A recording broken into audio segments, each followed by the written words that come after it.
Bismillahirrahmanirrahim. Assalamualaikum warahmatullahi wabarakatuh.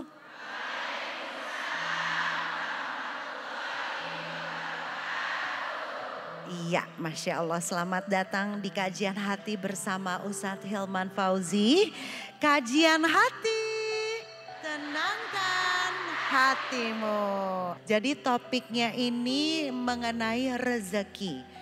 Bahwa rezeki itu sudah tercatat dan tidak mungkin tersesat.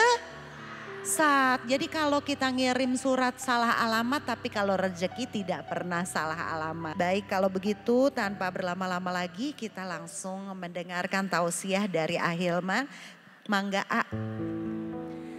Bismillahirrahmanirrahim. Assalamualaikum warahmatullahi wabarakatuh.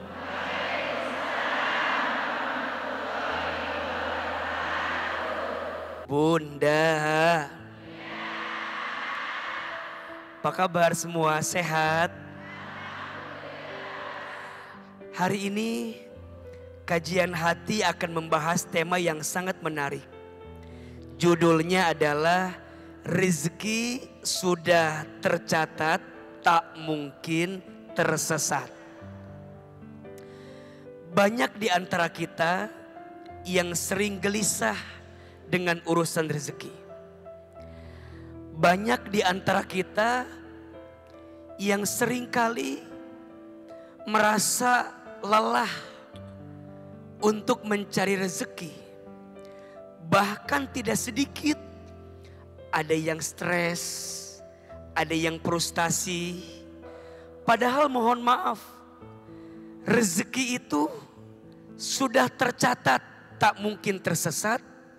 Rezeki sudah tertakar, tak mungkin tertukar. Pertanyaannya, bagaimana caranya agar kami bisa lebih tenang memahami rezeki? Setidaknya ada 3 konsep tentang rezeki yang harus kita pahami agar kita lebih tenang dengan urusan rezeki. Yang pertama, rezeki itu sudah dijamin. Ulangi, rezeki sudah dijamin. Quran surat Hud ayat 6. Allah Subhanahu wa taala berfirman, A'udzubillahi minasyaitonirrajim, wa ma min dzabbatin fil ardi illa 'alallahi rizquha. Dan tidak ada makhluk yang melata pun selama dia hidup di muka bumi kecuali Allah jamin rezekinya. Bahasa gampangnya begini, makhluk yang melata saja Allah jamin rezekinya, betul? Apalagi kita yang tidak melata. Misal cicak. Ayo, Aa tanya, cicak ada rizkinya atau tidak? Rizki cicak adalah apa? Nyamuk. Pertanyaannya, yang nyamperin cicak ke nyamuk apa nyamuk ke cicak? Yang nyamperin dua-duanya. Cicak yakin rizki dijamin oleh Allah. Cicak aja yakin. Masa kita manusia nggak yakin? Betul? Maka rizki sudah dijamin. Dalam hadis Nabi SAW menyampaikan, Inna ahadakum layyamuta hatta yastakmila rizquhu. Sesungguhnya di antara kamu sekalian tidak akan diwafatkan oleh Allah sebelum habis jatah rizkinya. Maka ini pengingat buat kita, selama kita hidup, selama itulah masih ada catatan rezeki untuk kita. Selama kita masih bergerak di muka bumi, maka selama itulah masih ada rezeki yang Allah siapkan untuk kita. Betul? Yang kedua, rezeki itu harus dijemput. Apa yang kedua? Rezeki harus dijemput. Walaupun rizki sudah dijamin, tapi ingat, rizki harus apa? Dijemput. Harus usaha, harus ikhtiar. Betul? Dan Allah senang kepada seorang hamba yang berusaha dengan sungguh-sungguh untuk mendapatkan rezeki. Dan ingat, ikhtiar rezeki itu ada dua. Satu, ikhtiar bumi. Dua, ikhtiar langit. Ikhtiar buminya bekerja, berdagang, berusaha, itu ikhtiar bumi. Tapi mohon maaf, jangan lupa ikhtiar langitnya. Apa? Berdoa kepada Allah. Ada satu doa yang baginda Nabi ajarkan kepada kita untuk dibaca setiap pagi. Dan siapa yang membaca doa ini, Allah akan berikan dia ilmu yang bermanfaat dan berikan rizki yang baik. Mau tahu doanya? Boleh kita baca? AA sekali, jamaah sekali. Boleh? Bismillahirrahmanirrahim. Allahumma inni as'aluka ilman nafi'an wa rizqan thayyiban wa amalan mutaqabbala. Ya Allah, sesungguhnya aku memohon kepadamu ilmu yang bermanfaat dan rezeki yang baik, dan setiap amal yang engkau terima. Dibaca setiap hari di waktu pagi. Betul? Ikhtiar buminya bekerja, berusaha, berdagang. Ikhtiar langitnya berdoa kepada Allah Subhanahu wa ta'ala. Ikhtiar itu kewajiban. Rezeki itu pemberian. Hanya doa yang merubah segalanya. Mohon maaf, mungkin usaha kita sudah maksimal, tapi doa kita belum optimal. Yang ketiga, rezeki itu harus disyukuri. Jangan membatasi rezeki dengan urusan materi, betul? Sehat rezeki atau bukan? Punya pasangan yang baik rezeki bukan? Punya anak yang soleh dan solehah rezeki bukan? Yang sedang bekerja, jangan pernah mengukur hasil pekerjaanmu semata-mata dengan gaji yang diterima. Gaji dengan rezeki itu sama atau beda? Beda.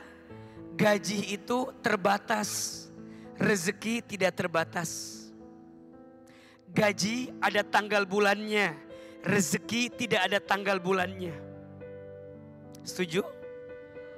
Maka bunda sayang, rezeki harus disyukuri, betul? Gak usah minta banyak, yang penting cukup. Setuju? Karena yang banyak belum tentu cukup, tapi yang cukup pasti cukup. Atuh, kenapa jadi banyak? Maka ada satu doa lagi, boleh kita baca? Doa agar kita diberikan kecukupan rezeki. AA sekali, jamaah sekali. Bismillahirrahmanirrahim.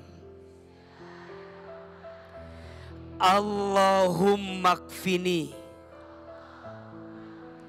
bihalalika an haramika wa aghnini bifadlika amman siwaka. Ya Allah, cukupkan aku dengan yang halal dan jauhkan aku dari yang haram, dan kayakan aku dengan karuniamu daripada aku bergantung kepada selainmu. Baca setiap hari Jumat ba'da asar. Mudah-mudahan 3 konsep tentang rezeki yang bisa kita pahami agar lebih tenang dengan rezeki. Mudah-mudahan kita semua mendapatkan rezeki yang baik dari Allah Subhanahu wa taala. Amin ya rabbal alamin. Sekarang setelah kita menyelesaikan tausiah dari Ahilman, kita mau kasih kesempatan dulu untuk bertanya. Oke, ini dia Alfira Firina. Assalamualaikum warahmatullahi wabarakatuh. Silakan. Assalamualaikum warahmatullahi wabarakatuh. Waalaikumsalam warahmatullahi wabarakatuh. Perkenalkan, nama saya Alfira. Izinkan saya bercerita Pak Ustadz. Beberapa waktu lalu anak saya sempat mengalami KDRT dari mantan suami saya, baik secara verbal maupun non-verbal. Selama 4 tahun pernikahan saya dikaruniai 2 orang anak. Dan sebelumnya saya sudah pernah menikah dan membawa anak yang bernama Enzo. Nah, anak saya ini selalu di KDRT sama mantan suami saya, Pak Ustadz.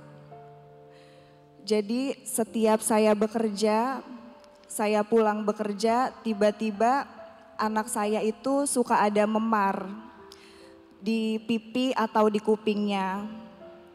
Nah, saya suka tanya ke anak saya, kenapa? Saya bilang, kenapa itu pipinya memar? Tapi anak saya tidak pernah mau menjawab. Dia bilang, aku gak apa-apa Komi, dia bilang. Sampai akhirnya saya deep talk tiap malam sama anak-anak saya. Saya tanya lagi ke anak saya, kenapa itu kok pipinya memar? Akhirnya dia cerita, tadi aku disentil Mi sama papi. Terus dia suka ngomong ke saya, Pak Ustadz, Mi, sebenarnya papi saya ngasih mie sama aku. Saya jawab, sayang nak. Tapi kenapa ke aku perlakuannya beda? Kenapa ke aku perlakuannya kasar? Sampai suatu ketika anak saya di KDRT lagi hingga kepalanya bocor. Akhirnya di situ saya udah gak kuat karena perlakuan kekerasannya itu dilakukan bukan hanya sekali dan 2 kali. Akhirnya saya meminta berpisah sama mantan suami saya.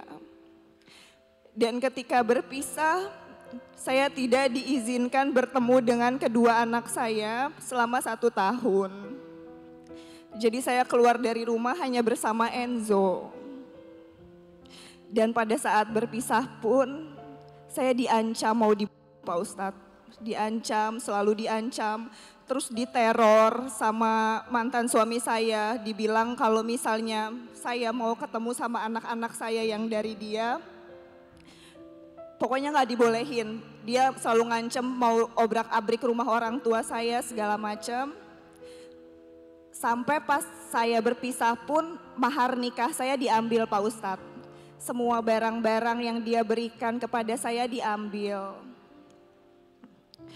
Nah, pertanyaan saya Pak Ustadz, bagaimana anak saya bisa sembuh dari traumanya dari sisi saya sebagai ibunya buat menyembuhkan trauma anak saya. Yang kedua, bagaimana saya bisa melupakan dan mengikhlaskan apa yang pernah dia lakukan kepada saya. Terima kasih. Ustadz Ahilman, boleh izin peluk dulu, boleh peluk.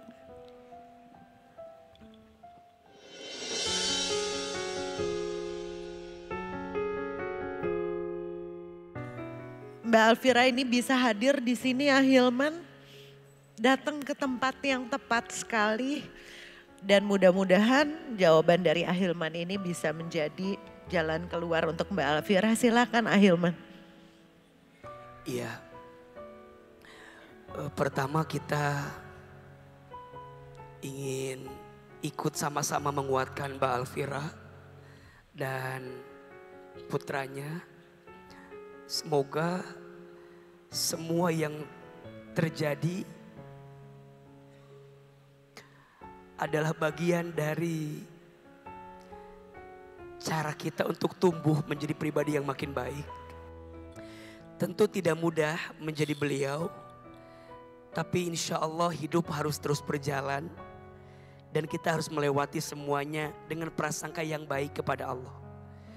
Jadi langkah pertama untuk melihat segala sesuatu itu, apapun itu yang terjadi, siapkan prasangka baik di hati sama Allah. Kenapa? Ana inda dhonni abdi bi. Kata Allah, sesungguhnya aku sesuai prasangka hambaku. Jadi seperti apa engkau berprasangka kepada Allah, maka seperti itu jugalah Allah berprasangka kepada dirimu. Pesan Ahilman, untuk apapun yang terjadi, prasangka baik kepada Allah. Itu yang pertama. Jangan bilang Allah jahat, jangan bilang Allah zolim, jangan bilang Allah enggak tahu perasaan saya, jangan bilang Allah kok Allah begini. Shh, cukup. Untuk semua yang sudah terjadi, qadarullah wa masya'a fa'ala. Sudah menjadi ketentuan Allah dan Allah berkehendak dengan terjadinya. Baru nanti yang kedua, kalau sudah prasangka baik, nanti kita akan ridho, akan terima kejadiannya. Saya terima mantan suami saya nyakitin saya, nyakitin anak saya. Diterima. Setelah diterima baru naik yang kedua. Kita harus mendekat kepada Allah. Anak yang jadi korban masih ada Mbak Alfira. Maka kadang yang dibutuhkan itu pendampingan dari ibu yang sangat kuat. Yang kita anggap dia jadi takdir, ternyata hanya hadir yang menyakiti juga. Kita anggap jadi obat, ternyata luka yang paling berat. Karena sebelum ini beliau pernah menikah dengan yang lain. Kan berharap ketika membuka hati dengan yang baru bisa jadi obat. Ternyata malah jadi luka yang paling berat. Maka dengan semua yang terjadi, Mbak Alfira temani anaknya biar tumbuh dalam segala kebaikannya. Mungkin kalau ditanya biar lupa agak susah. Gimana biar lupa? Kayaknya agak susah. Malah yang terjadi semakin berusaha melupakan. Bukan semakin lupa, tapi malah semakin apa? Semakin ingat. Maka dampingi, setelah itu cari pendidikan yang baik. Cari guru yang baik. Cari lingkungan yang baik. Agar ketika dia menemukan kebaikan, pelan-pelan trauma yang pernah terjadi itu pelan-pelan akan diisi dengan yang baik-baik. Kan gini, manusia itu dikasih dua ilham sama Allah. Fa'alhamaha fujuraha wa taqwaha. Qad aflaha man zakkaha wa qad khaba man dassaha. Maka aku ilhamkan kepada mereka dua hal. Takwa, fujur, baik, buruk. Jadi ini rumus nih, rumus. Kalau kita pengen sibuk dengan kebaikan, tinggalkan keburukan. Hidup tidak akan pernah dalam keadaan sedih terus. Pasti ada bahagia setelah kesedihan yang kita rasakan. Itulah makna fa inna ma'al usri yusra. Inna ma'al usri yusra. Maka sesungguhnya bersama kesulitan ada kemudahan. Dan sesungguhnya bersama kesulitan ada kemudahan. Mbak Alfira nanya, apakah akan ada rezeki bagi saya sama anak saya? Pasti. Saya ingin menyampaikan, seseorang tidak mungkin dibesarkan sebelum dia diberatkan dalam hidupnya. Ada istilah, ketika engkau dibanting, bersiaplah terpelanting. Ketika engkau ditempa, bersiaplah engkau akan ditempatkan pada keadaan yang lebih baik. Kalau yang abis kejadian Enzo sempet traumanya banyak banget. Kayak misalnya terakhir pas kita keluar dari rumah, Enzo tuh setiap ngeliat mobil yang dipakai sama mantan suamiku, dia tuh selalu kayak histeris, kayak ketakutan gitu. Mi itu papi Mi, ayo ngumpet gitu. Dia selalu kayak gitu tuh awal-awal, tapi aku selalu kayak nenangin, enggak kok itu bukan papi gitu. Sekarang kita udah aman berdua kayak gitu. Tapi emang proses sembuhinnya lama sih Mbak, kayak aku aja sekarang masih kayak harus bolak-balik ke PPA ya. Perlindungan Perempuan dan Anak. Untuk Enzo selalu konsultasi sama psikolog kayak gitu. Sekolah, kalau yang gurunya selalu bilang ke aku, Enzo itu sekarang orangnya lebih banyak takut.